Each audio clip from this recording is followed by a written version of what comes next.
So, ito nga pala yung V4. Tingnan nyo naman, iisa lang yung nagbabubbles. And ito na guys, yung after. So, for today's video guys, isamahan nyo akong i-repair itong ating bubble light tank para sa ating mini aquarium. So, ayan, madami nga nakapansin kasi nga nawalan ng buhay yung ating aquarium. So, ayun. Meron kasing pinagdugtungan dyan, kaya naman yun ang naisipan kong palitan.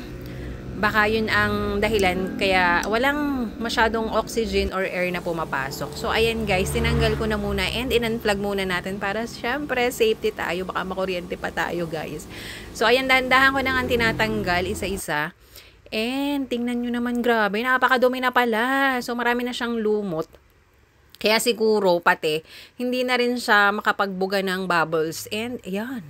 Hinugasan syempre natin muna and papalitan natin yung pinaka-hose niya para mas maganda yung flow ng hangin para makapag-bubbles ng ayos. So, ibalik na ulit natin mga sis. So, nilinis ko lang siya ng konti, tinanggalan ko ng mga dumi and ito na guys yung after. Tingnan nyo naman kung gaano kaganda. Lalo na guys sa gabi. So, yan po yung ating bubble light tank.